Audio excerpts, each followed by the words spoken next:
नमस्कार, आदाब। मैं सैयद तकवी। कुमार विश्वास का नाम सुनते ही हमारे दिमाग में पहला ख्याल क्या आता है? एक काव्यात्मक इंसान जो मंच पर कविता पढ़ते पढ़ते पूरे माहौल को हंसी खुशी से भर देते हैं, या फिर एक ऐसा नेता जिसे राजनीति के रंगमंच पर जनता की भावनाओं के साथ खेल खेलते हुए देखा गया।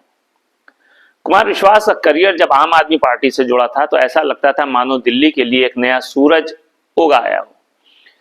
आपके मंच पर जब उन्होंने अपनी कविताओं के साथ जनसभा को संबोधित किया तो लोग उनका नाम लेते हुए कहते थे कि ये हैं कुमार विश्वास, जो किसी भी कवि से ज्यादा, नेताओं से ज्यादा प्यारे हैं। उनके काव्यशास्त्र ने न सिर्फ दिलों में जगह बनाई बल्कि राजनीति के बीच उनकी पंक्तियां भी सुनी जाने लगी। सही बात है, एक ऐसा इंसान जो कविताएं सुनाता था, उसके लिए काव्यशास्त्र ही सबसे बेहतर है। लेकिन जब एक शिक्षा से जुड़ा हुआ इंसान राजनीतिक बातें करने लगता है तो कहीं ना कहीं लोगों के दिल से उतरने लगता है। और हुआ भी यही। जैसे ही पार्टी में, यानी आम आदमी पार्टी में उथल पुथल शुरू हुई, कुमार विश्वास के साथ न जाने ऐसा क्या हुआ कि वो धोखेबाज की श्रेणी में आ गए। उनके राजनीतिक शेर अब राजनीति के जंगल में बेमानी से लगने लगे।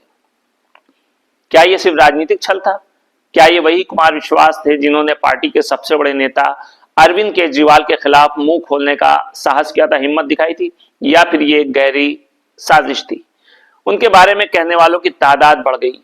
कवि हैं तो नेता कैसे बने, या फिर नेता बनने के बाद कवि का चेहरा कहां छिपा गया, इस तरीके के तमाम बातें होती रही। ऐसा लगता था जैसे उन्होंने कवि की लकीर और नेता की लकीर दोनों को एक साथ मिला दिया। कभी कहते थे याद रखो आम आदमी पार्टी कभी नहीं टूटेगी, और फिर खुद पार्टी को ही छोड़ दिया। ये वही कुमार विश्वास हैं जिन्होंने राजनीति में कविता के शब्दों से ऐसा जादू किया कि जनता ने उन्हें आदर्श नेता माना, पर अचानक से ये जादू उल्टा साबित हुआ। अब राजनीति से दूरी बनाना और फिर खुद को धोखेबाज कहे जाने का सिलसिला पूरी दुनिया ने देखा।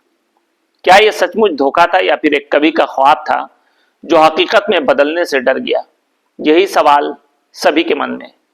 फिर भी कुमार विश्वास के काव्यशास्त्र को भूलकर उन्हें राजनीति के रंगमंच से बाहर कर देना आसान नहीं है। वो एक कवि हो सकते हैं, एक नेता हो सकते हैं, लेकिन क्या उन्हें मौकापरस्त कहना सही होगा? क्या उनके बयानों से यही साबित हो रहा है? क्योंकि उनके बारे में तमाम तरीके की बातें हो रही, और एक ऐसा इंसान जो राजनीति और कविता यानी काव्य दोनों क्षेत्र में काम कर रहा हो तो उसके बारे में जो सवाल होते हैं वो कहीं ना कहीं बहुत चुभने वाले होते हैं। समझिए, आपकी राजनीति और कविता में बहुत फर्क होता है। कविता में एक शब्द, एक वादा और एक सपना होता है, जबकि राजनीति में वही शब्द टूटते हैं, वो वादा बदल जाता है, वो सपना खत्म हो जाता है। कुमार विश्वास का सफर इस कविता और राजनीति के बीच के खंजर जैसा ही रहा है। अब अगर आप देखें तो भारतीय राजनीति में कुछ ऐसा है जो हमेशा से ही चर्चा में रहता है, और वो क्या है? वो है गहनों के वजन से ज्यादा मंत्री पद का आकर्षण। यह आकर्षण इतना गहरा है कि इससे राजनेता ही नहीं, कभी कभी साहित्यकार, अभिनेता और कभी कभी क्रिकेटर्स भी बच नहीं पाते। आप सोच रहे होंगे कि ये क्या हो रहा है? कुमार विश्वास,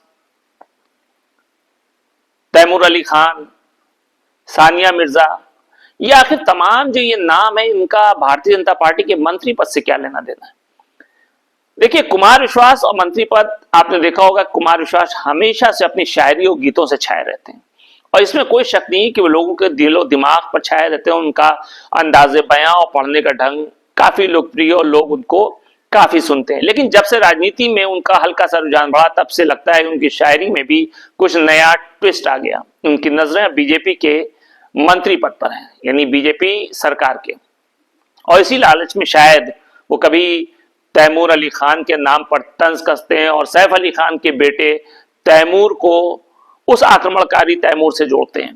कभी सानिया मिर्जा के ऊपर कमेंट होता है, यानी उनके वाक्य बदलते रहते हैं। कुमार विश्वास का कहीं ऐसा ना हो कि अगला शेर कुछ इस अंदाज में हो कि तैमूर की नजरें कहीं मुझ पर हैं इस कदर, मंत्री पद की चाहत में बदल गए हैं विचार मेरे।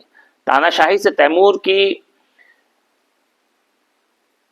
तुलना की जा रही। अब तैमूर अली खान जो बच्चा है, उसका क्या कसूर? उसको क्या पता कि उसका नाम जो रखा गया है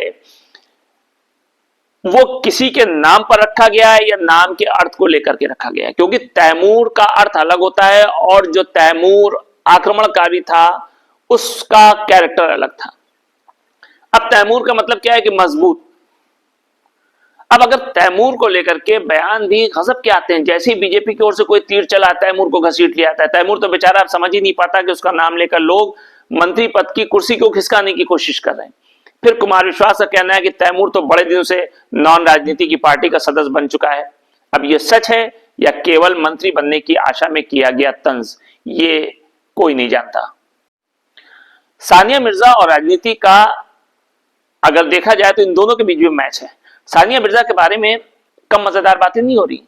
जब एक अंतर्राष्ट्रीय खिलाड़ी राजनीति में कदम रखता है या रखने की कोशिश करता है तो उसकी उपलब्धियों के बारे में चर्चा होनी चाहिए। किसी ने अगर कोई पूछेगा क्या सानिया मिर्जा को मंत्री पद से ज्यादा कोई T20 फॉर्मेट पसंद है, तो सानिया तो शायद जवाब में मुस्कुरा कर यही कहें कि मुझे तो एसी की ठंडी हवा में खेलना पसंद है। और टेनिस में उन्होंने काफी नाम किया। लेकिन देखिए, कुमार विश्वास, तैमूर और सानिया मिर्जा के बयान भले ही मजाक में उड़े हों, लेकिन राजनीति में जब तक मंत्री पद का आकर्षण रहेगा तब तक इस तरीके के अनर्गल बयान आते रहेंगे। आखिर क्या पता एक दिन यही लोग मंत्री पद पर बैठकर अगले चुनाव के लिए राजनीतिक शायरी की किताब लिख डालें। और हाँ, तैमूर के बारे में तो बस इतना कहना है कि प्यारे तैमूर, राजनीति में तुम्हारा अभी क्या काम। कुमार विश्वास एक ऐसा नाम है जिसे सुनते हमारे जहन में कई तरह के विचार आते हैं कि वो कवि हैं या राजनेता हैं या फिर कुछ और। लोग उनको मौकापरस्त कह रहे हैं क्योंकि आम आदमी पार्टी से वो बाहर आ गए। लोग कहते हैं उन्होंने उनको धोखा दिया क्योंकि वो कब कवि बने कब नेता, ये तो किसी के समझ में नहीं आया। बस ये लगा कि जैसे हर पार्टी के चुनाव में उनका काव्य पाठ सुनहरा हो जाता है। और कुमार विश्वास का कवि रूप तो सभी जानते हैं, उनकी कविताएं गजब की होती, खासकर तब जब वे युवा थे। पहले कवि सम्मेलन में बड़े प्यार से गजलें और कविता सुनाते थे और तभी से एक सवाल भी उठने लगा कि क्या इनकी कविता सुन करके वोट मिलने लगेगा। फिर वो दिन आए जब राजनीति के रंगीन परिदृश्य में कुमार विश्वास ने अपनी जगह बनाने की कोशिश की। पहले कांग्रेस, फिर बीजेपी, आम आदमी पार्टी, हर पार्टी ने उनको जो है एक वोट बैंक की तरीके से शायद देखा और उनका कहना था मैं राजनीति नहीं करता, मैं तो समाज सेवा करता हूं। पर कभी कभी लगता है कि राजनीति में उनका योगदान उतना ही होता है जितना वे किसी काव्य पाठ में होता है। शेर सुनाया, फिर अगले सवाल का सामना कर दिया। याद रखिए, समाज सेवा जब की जाती है तो समाज में सभी वर्ग के लोग आते हैं, न किसी पे तंज किया जाता है, न किसी को निशाना बनाया जाता है, सबकी मदद की जाती है। लेकिन अगर एक कवि एक राजनेता के तौर पर मंच से सवाल खड़े कर रहा है तो फिर वो समाज सेवा नहीं कर रहा है। मौका परिस्थिति में भी कुमार विश्वास का कोई सानी नहीं है, ऐसा आम आदमी पार्टी के लोग भी कहते हैं। राजनीति में कवि का नाम चमक सकता है, मंच पर अपना आक्रमण शुरू कर दिया उन्होंने। अब कविताएं नहीं बल्कि राजनीति चुटकुला बन गई। दिल्ली का शहंशाह के लिए उन्होंने कुछ खास कविताएं भी पेश की थी कि सरकारी पैसे पर कविता की दुकान, जो अपने आप में एक नया ट्रेंड था। इसीलिए सवाल ये उठता है कि कुमार विश्वास कवि हैं, राजनेता हैं, या फिर मौके के हिसाब से एक अद्भुत कलाकार बन जाते हैं। यही कहा जा सकता है कि कुमार विश्वास का सबसे बड़ा टैलेंट शायद यही है कि वो हर मौके का सही इस्तेमाल करते हैं, चाहे वो मंच हो, चुनावी रैली हो या फिर सोशल मीडिया पर उनका चुटीला अंदाज हो। और हाँ, एक बात तो साफ है, कुमार विश्वास का नाम कभी भी कहीं से गायब नहीं होता। राजनीति हो या साहित्य, हर जगह उनका कविता टाइम आ ही जाता है। अगर आप उन्हें कवि मानते हैं तो उनका काव्य राजनीति भी बहुत सटीक है।